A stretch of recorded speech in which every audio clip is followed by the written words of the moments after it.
దశాబ్దాల కాలంగా అడవితల్లి ఒడిలో జీవనం సాగిస్తూ తమ కుటుంబాలను పోషించుకుంటున్న ఎస్టీ మాక్వెల్స్ ఆదివాసీలకి ఏడాదిన్నర క్రితం ఒక కష్టం వచ్చింది. ఎవరైతే ఈ పరిసర ప్రాంతాల్లో ఉన్నటువంటి భూ ఆసామి బోన సత్యనారాయణ గుప్తా ఆ గ్రామాన్ని కూడా ఖాళీ చేసేందుకు పన్నాగం పన్నారు. ఇళ్ల మధ్యలో సర్వేరాలు వేయించి ఆ భూమి తందే అని ప్రభుత్వాన్ని నమ్మబలికించే ప్రయత్నం చేశారు. కాకపోతే ఆ 50 గిరిజన కుటుంబాలు కూడాను అలుపెరగిన పోరాట నేపథ్యం ఈరోజు చట్టపరంగా ఆ గ్రామంలో ఆ ఇల్లు మాత్రం వారికి దక్కలే. ఈ పంచాయతీ మాత్రం ఢిల్లీలో నేషనల్ ఎస్టీ కమిషన్ సమక్షంలో జరిగింది. తమ ఉనికిని కాపాడుకున్న వారికి మాత్రం ఉపాధిని కోల్పోయే విధంగా ఈరోజు రెవెన్యూ శాఖ అధికారులు ప్రయత్నిస్తున్నారు. ప్రస్తుతం మనం ఎడమవైపు చూస్తున్నాం. ఇది వంశధారకు సంబంధించిన లెఫ్ట్ మెయిన్ కెనాల్. ఈ కెనాల్కి భూసేకరణ చాలా ఏళ్ల క్రితం జరిగింది. ఈ భూసేకరణ చేపట్టిన తర్వాత ఏదైతే ప్రస్తుతం మనం ఉన్నామో ఇది మాత్రం మిగులు భూమి. ఇది ఇరిగేషన్ శాఖకు సంబంధించిన భూమి. ఇది ఈ భూమిని కూడాను ఓన సత్యనారాయణ గుప్తా సేద్యం చేస్తున్న విషయాన్ని కూడాను ఎస్టీ కమిషన్ దృష్టికి తీసుకెళ్లిన అనంతరం రెవెన్యూ శాఖ అధికారులు నిర్వహించిన సర్వేలో మాత్రం ఇది ప్రభుత్వం భూమిగా పరిగణలోకి తీసుకొని ఈరోజు వారు మాత్రం స్వాధీనం చేసుకోవడం జరిగింది. కాకపోతే ఈ స్వాధీనం చేసుకున్నటువంటి ఈ భూమిలో ఎక్కడ గిరిజనులు సేద్యం చేస్తారన్న దురుద్దేశంతో రెవెన్యూ శాఖ అధికారులు ఇలా అంటే పంటకు అనువైనటువంటి ఈ పొలాల్లో నీలగిరి మొక్కలు నాటి వారికి మాత్రం ఈ భూమిని దూరం చేస్తున్నారు. మరో కష్టం ఎస్టీ మాక్వెల్స్ ఆదివాసీలకు వచ్చిందనడానికి రెవెన్యూ అధికారుల తాలూగా దుందుడుకు చేరే దీనికి కారణంగా చెప్పుకోవచ్చు.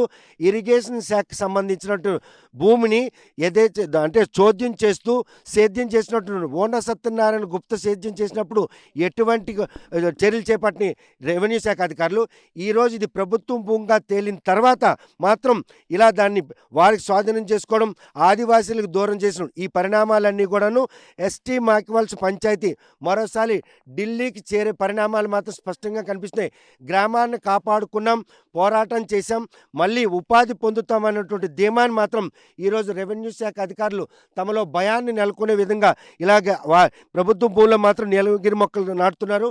అసలు ఈ నీలగిరి మొక్కలు నాటడం వెనుకున్నటువంటి ఆంతర్యం ఏంటి, వారికి మళ్ళీ ఎటువంటి ఆపద పొంచి ఉందన్న విషయం ఎస్టీ మాక్వెల్స్ ఆదివాసీలతో అడిగి తెలుసుకుందాం. చూస్తే కనుక ఈరోజు మీ గూడు చెదిరిపోయి ఉండేది, ఊరు కనుమరుగైపోయి ఉండేది. కానీ అలుపెరగకుండా చేసినట్టు పోరాటం ఈరోజు ఊరిని కాపాడుకున్నారు. కాకపోతే మీరు సేద్యం చేసుకున్నటువంటి ఈ భూమిని ఇది ప్రభుత్వ భూమిగా ఎలా ప్రభుత్వం దృష్టి తీసుకెళ్లిన తర్వాత ప్రభుత్వం ఎటువంటి చర్యలు చేపట్టింది, ఇప్పుడు ఈ నీలగిరి మొక్కలు నాటం అనుకున్నటువంటి ఆంతర్యం ఏమని భావించు. వంశధార ఎడమ కాలువ లెఫ్ట్ ఎడమ కాలువకు సంబంధించిన భూమిని ఈ భూమి అనేది ఆర్డీఓ గారికి అలాగే కలెక్టర్ గారికి అలాగే ఉప కలెక్టర్ గారికి ప్లస్ ఏంటంటే ఇవన్నిటికి కూడా ఏంటంటే అర్జీ రూపంలో కూడా పెట్టడం జరిగింది. అనేక సార్లు కూడా దీని మీద చర్చ చేయడం జరిగింది. జలుమూరు ఎంఆర్ఓ ఆఫీస్కి కూడా దీనిపైన అర్జీ కూడా మళ్ళీ పెట్టడం కూడా జరిగింది. ఇవన్నిటికి కూడా ఏంటంటే చాలాసార్లు దీని మీద చర్చ కూడా జరిగింది. మళ్ళీ పోస్ట్ ఆఫీస్ నుండి మాకు టైమింగ్స్ ఇవ్వడం, ఈ టైమింగ్స్ మేము అటెండ్ అవ్వడం ఇంచుమించు 5 టైమ్స్ 6 టైమ్స్ వరకు అటెండ్ అవ్వడం కూడా జరిగింది.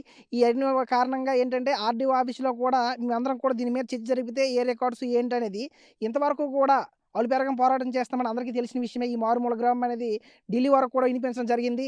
అయితే ఏదైతే ఈ కెనాల్కి సంబంధించిన భూమి అనేది మాకు సంబంధించిన తాతల తండ్రులను చేస్తున్నామో దీన్ని బట్టి మేము చేసుకుంటాము అని మన ఆర్డీఓ గారు కలెక్టర్ పెడితే అర్జీ పెట్టడం వరకు కూడా సిట్టింగ్ వరకు ఈ భూమి ఎవరి చేతిలో ఉండేది, ఈరోజు ఎవరికి వెళ్ళింది, రేపు మీరు సేద్యం చేసుకోవడానికి ఏ ఆటంకాలు మీకు అడ్డుపడు. ఇంతవరకు కూడా ఓన సత్యనారాయణ గుప్తా ఈ ఎడమ కాలువకు సంబంధించిన ఈ భూమి అతనే దీని మీద పంట అనేది స్వాధీనం చేసుకొని తనే పండించుకుంటున్నాడు. ఇంతవరకు కూడా మేము నేషనల్ కమిషన్కి ఎస్టీ కమిషన్కు ఆర్డీఓ గారికి కలెక్టర్ గారికి పెట్టిన తర్వాత ఇవన్నీ కూడాను సర్వే చేసి ఫిట్టింగ్ చేయడం అనేది జరిగింది మన అర్జీదారులను పెట్టి. దాని తర్వాత ఏంటంటే దీనికి ఉన్న ఆంతర్యం ఏంటంటే ఇది ఫిక్స్ చేసిన తర్వాత వాళ్ళ కాన్సెప్ట్లో ఏంటంటే నీలగిరి మొక్కలు అనేవి సుమారుగా 3000కి పైగా తెచ్చి అనేది మొత్తం కూడా చిలకపాలెం నుండి తెచ్చి మొత్తం కూడా ఒక 8 మంది కూలోళ్ళని తెచ్చి మొత్తం కూడా విడిపించడం జరిగింది. నీలగిరి మొక్కలు నాటడం వెనక ఈ భూమిని వాళ్ళు స్వాధీనం చేసుకోవడానికే మీ నుండి దూరం చేసిన ప్రయత్నం వాళ్ళు చేసిన మాకేంటంటే మాకు ఇది కాకుండా చేయడానికి కోసం అనేదే వాళ్ళ ప్లానింగ్. మేము ఇంతవరకు కూడా ఇంతవరకు ఈ ఊరిని కాపాడాము, ఆ గ్రామ కట్ట మీద అయితే ఇల్లుని కాపాడుకుంటూ వచ్చాము. ఇంతవరకు దీని మీద ఉపాధికి కల్పించి దీని మీద పంట సేధిస్తామనేటప్పటికి మాకు కానివ్వకుండా చేయాలనేదే వాళ్ళ ఆలోచన. ఫస్ట్ ఆఫ్ ఆల్ కనుక రెవెన్యూ శాఖ అధికారులకి కళ్ళుండి గుడ్డివారిలా వ్యవహరించారు. ఏదైతే ఎస్టీ మాకివల్స్ ఆదివాసీలు చేసిన పోరాటంలో ఇది ప్రభుత్వం భూమిగా గుర్తించేందుకు మాత్రం వారు ఇచ్చినటువంటి ఏదైతే అర్జీలు ఉన్నాయో అది ఎంతగానో దోహదపడింది. నిన్న మొన్నటి వరకు కూడాను ఓన సత్యనారాయణ భూ అస్సామి కబంధ హస్తాల్లో ఉన్నటువంటి ఈ భూమిని మాత్రం ఈరోజు ప్రభుత్వం భూమిగా గుర్తించడం జరిగింది. కాకపోతే గుర్తించిన తర్వాత వాటిని సేద్యం చేసేందుకు ఆదివాసీలు ఎక్కడ ఉచ్చుక చూపుతారనే ఉద్దేశంతో ముందుగానే వారికి ఈ భూమిని మాత్రం దూరం చేస్తున్నారు. ప్రస్తుతం ఈ భూమిని మీ నుండి దూరం చేయడానికి అసలు ఇక్కడ మీరు సేద్యం చేయడానికి వీలు లేదన్నటువంటి ఒక హెచ్చరికగా భావించవచ్చా?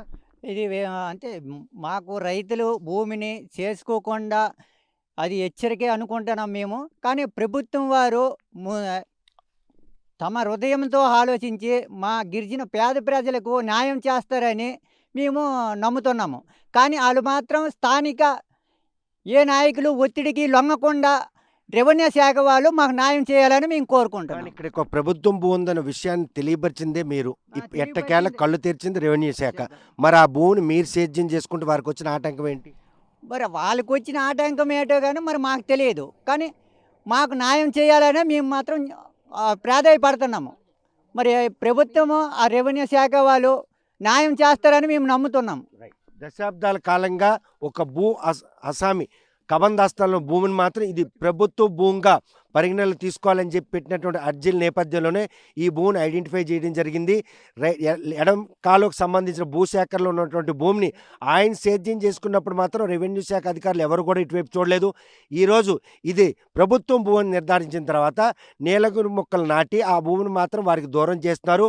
ఆ ఊరిని అయితే కాపాడుకోగలిసాం కానీ తమ ఉనికిని కాపాడుకోవడానికి మాత్రం ఉపాధిని పోయే పరిస్థితి ఉంది. కాబట్టి ఎట్టి పరిస్థితి భూమి అసలు ఈ నీలగిరి మొక్కలు నాటిన భూమి ఎవరిదమ్మా? ఈ భూమి నిన్నటి వరకు ఎవరు చేసేవాళ్ళు? ఇప్పుడు అది మీరు చేయడానికి ఆటంకం ఏముంది? మాకు చేయడానికి ఆటంకం అంటే కొంతవరకు అతను చేశారు. చేసి ఇది మా భూములు కానీ అతను చేశారు. చేసి అతను ఇప్పుడు ఏంటంటే మేము పోరాటం చేసాము. ఈ ఢిల్లీ వరకు వెళ్ళి వచ్చినాం, పోరాటం చేసాం. మా అందరి నాయకులకి అందరికీ కలిసాము.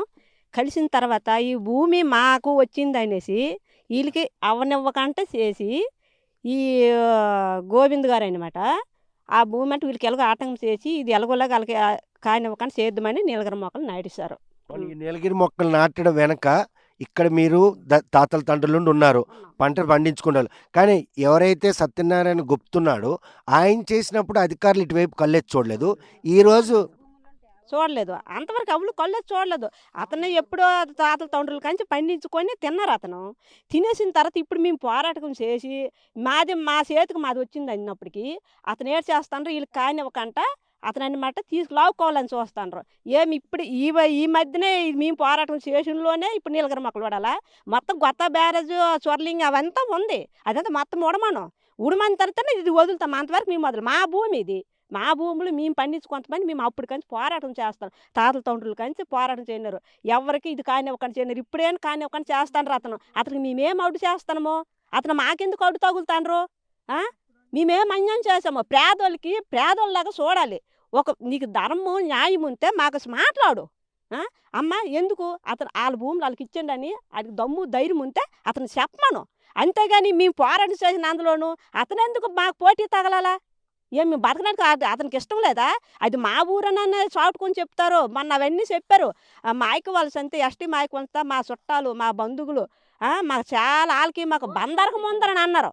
ఏది బందరం? వెల్లంట్లోనే బందరకం మా మా మా కూట్లు బుగ్గుపోస్తాండ్రు. అతను తాతల తండ్రులు కంచి ఉన్నాము. పిల్ల తల్లులతో ఇబ్బందులు పడుకొని అవన్నీ చేసుకొని చాలా బాధలు పడి ఎన్నాటికి మేము కొంతవరకు మొదరోళ్ళు అప్పుడు మా మొదరోళ్ళు మా మామలు వీళ్ళందరూ కష్టపడ్డారు. వాళ్ళకి మూతి కట్టాండ్రు. డబ్బులు మూతి కట్టేసి వాళ్ళకి కానివ్వకంటే ఇప్పుడు మేము పోరాటం చేస్తా మాలో ఆటంకం చేస్తాండ్రు ఈ గోవింద్ గారు. ఎందుకు చెయ్యాలి? అతనికి మేమేం అన్యాయం చేసాము? మాకు వాళ్ళకి దినిగా ఉంటే వాళ్ళకి మాకు న్యాయం చేయమను. నాయకుడి కదా, న్యాయం చేయమను. వాళ్ళకి దమ్ము ధైర్యం ఉంటే దమ్ము ధైర్యం లేదా సైడ్ అయిపోమను. ఇంతకీ గోవింద్ ఎవరు? ఆయనకి ఈ భూమికి ఏంటి సంబంధం? సంబంధం ఉంది. లంచాలు తీసుకొనరు మరి సంబంధం ఉండదండి. సంబంధాలు ఉంటాయి. ఎందుకంటే ఒక లక్షలు 2-3 లక్షలు తీసుకుని పోనరు. తీసుకున్నారు సరే, అలా పక్కన తొలగిపోయి మేము బాధపడతాం. మేము మెలుగో బాధపడతాము. వాళ్ళు లంచాలు తీసుకుని లంచాలలాగే ఉన్నాయి. కానీ మాకు పోటీ తగిలితామంటే మేము ఊరుకో ఎంత దూరం అని మేము వెళ్తాం. చూస్తే కనుక 1972లో గొట్టా బ్యారేజ్ నిర్మాణంలోనే కుడి ఎడమ కాలువలో భూసేకరణ చేపట్టడం జరిగింది. అందులో భాగంగానే ఎడమ కాలువ భూసేకరణలోనే ఈ భూమి రెవెన్యూలు మాత్రం పరిహారం కూడా చెల్లించారు. ఓవైపు గడ్డ కూడా తావడం జరిగింది. ఆ మిగులు భూమిని మాత్రం భూ అసామైనటువంటి ఓన సత్యనారాయణ గుప్తా కబందస్తాల్లో ఉండేది. ఈ విషయాన్ని మాత్రం ఎస్టీ మాకివల్స్ ఆదివాసీలందరూ కూడా చేసినట్టు అలుపెరగని పోరాటంలో రెవెన్యూ శాఖ అధికారులు మాత్రం ఈ భూమిని ప్రభుత్వం భూమిగా గుర్తించారు.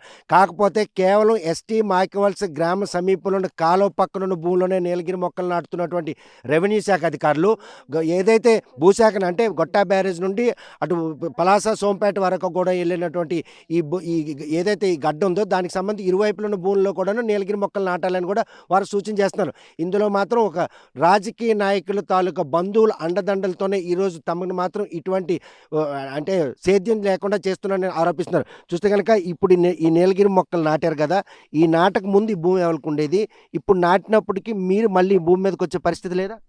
ఈ భూమి ఇంతవరకు ఓనల సత్యనారాయణ అతను చేసుకుండేవాళ్ళు, కానీ ఇది మాత్రము మాదని ఇప్పుడు ఇంతవరకు అతను పెట్టుకున్నారు, కానీ ఇప్పుడు మాదని మేము లాగినాము. లాగేసరికి ఇంతవరకు మేమైతే అతను పండించుకున్నారు. ఇంతవరకు గవర్నమెంట్ ఆ రోజు గవర్నమెంట్ది కాదా అది. ఈరోజు మేము పెద్దలు చిన్నల దగ్గర వచ్చి మాదని మేము ఈరోజు బయటికి లాగేసరికి ఇది గవర్నమెంట్ది, ఇది మీది కాదని ఇప్పుడు మధ్యలోన పెద్దవాళ్ళు ఎవరైతే ఉన్నారో వాళ్ళనమాట లంచాలు తీసుకున్నారో తీసుకోలేదో మాకైతే ఆ పాపము పుణ్యము మాకు తెలీదు. కానీ మేము పేదవాళ్ళము ఈరోజు మేము తీసుకొని మేము బతుకుతామని అన్ని రోజు ఈరోజు నీలగిరి మొక్కలు నాటడానికి వచ్చారో మేము ఆ రోజు అడిగాము నాటేవరకు. ఎంతవరకు అని అడిగాను నేను. గొట్టా బ్యారేజ్ నుండి పలాస వరకు మీరు పాతుకోండి మీదైతే అన్నాను. అంతవరకు ఏమీ లేదు, అంతవరకు మేమేమీ లేదు. ఈ ఒక్క ఏరియాలోనే ఈ ఒక్క రవ్వలోనే మేము ముడుస్తామన్నారు. అలాగైతే వడడాటికి కాదు. ఇంతవరకు సాగుకారు భూమి అతనికి ఉన్నప్పుడు వడొచ్చు కదా మీరు. ఇప్పుడు మేము పోరాడి మేము బయటకు వచ్చేసరికి మీకు ఎలాగా చెందింది ఈరోజు. ఇది వడడాటికి కాదని మేము అడిగాము. అడిగితే వాళ్ళు ఉడుచుకొని వెళ్ళిపోయారు. ఏ రోజైనా సరే ఈ భూమి వచ్చినంత వరకు మేము పోరాడే పని ప్రాణమైతే విడుస్తాము, కానీ మేము ఈ భూమి వదిలే పని పరిస్థితిలో లేదు. చనిపోతే ఈ భూమి గురిండే చనిపోతాము, ఉంటే పండించుకొని ప్రాణం ఉన్నంత వరకు బతుకుతాము, కానీ మేము వదిలే పరిస్థితి లేదు. చూస్తే కనుక ఎడమ కాలు భూసేకరణ నేపథ్యంలో చేపట్టినటువంటి ఈ ప్రక్రియలో భాగంగా కేవలం ఎస్టీ మాకివలస పరిసర ప్రాంతాల్లో ఉన్నటువంటి ఈ గడ్డ పక్క ఉన్నటువంటి ప్రభుత్వం భూమి మాత్రం నిన్న మొన్నటి వరకు ఈ అస్సామీ ఎవరైతే ఉన్నారో ఓన సత్యనారాయణ గుప్తా సేద్యంలో ఉండేది. వీళ్ళు ఊరితో పాటు వారి ఉనికిని కూడా పూర్తిగా పెకలించేందుకు ఆయన చేసిన పోరాటంలో గ్రామస్తులందరూ ఒకటయ్యారు. ఈ పంచాయతీ మాత్రం ఢిల్లీలో నేషనల్ ఎస్టీ కమిషన్ దగ్గర తేలింది. ఆ తేలిన నేపథ్యమే ఈ భూములు మాత్రం ప్రభుత్వానికి సంబంధించిన నిర్ధారించబడింది. అనంతరం వీళ్ళు బౌండరీ ఫిక్స్ చేశారు. ఇంకా బాట్లో తమ ప్రాంతానికి సంబంధించి తాము సేద్యం చేసేందుకు సంసిద్ధమవుతున్న ఈ నేపథ్యంలో రెవెన్యూ శాఖ అధికారులు మాత్రం గుట్టు చప్పుడు కాకుండా వచ్చి ఈ భూముల్లో నీలగిరి మొక్కలు నాటడాన్ని మాత్రం తీవ్రంగా ప్రతిఘటిస్తున్నారు. ఊరును కాపాడుకునేందుకే అలుపెరగిన పోరాటం చేసిన తాము ఉనికి కోసం కూడా ప్రాణాలైనా అర్పిస్తాం, కానీ ఈ భూమిలో మాత్రం వేరే వ్యక్తులకు ఎవరు కూడాను అడుగు పెట్టడానికి వీల్లేదని హెచ్చరిస్తున్నారు. మరి ఈ విషయంలో వారు చేస్తున్నటువంటి ఈ న్యాయపరమైన పోరాటం రెవెన్యూ శాఖ అధికారులు దిగొస్తారా, లేక ఎస్టీ మాకివలస ఆదివాసీల ఆగ్రహానికి గురవుతారా అన్న విషయం వేచి చూడాల్సిందే. ఎస్టీ మాకివలస గ్రామం సమీపంలో ఉన్నటువంటి రెవెన్యూ శాఖ భూముల నుండి వీడియో జర్నలిస్ట్ రామకృష్ణతో సత్యం, RTV శ్రీకాకుళం. చరిత్ర సృష్టించినోడు ఇప్పుడు ఆ చరిత్రని తిరగరాయబోతున్నాడు. అబద్ధాల గోడల్ని బద్దల కొట్టి నిజాలను రాగా మీ ముందుంచబోతున్నాడు. నిజమైన వార్తల కోసం వెంటనే డౌన్లోడ్ చేసుకోండి రా యాప్ని.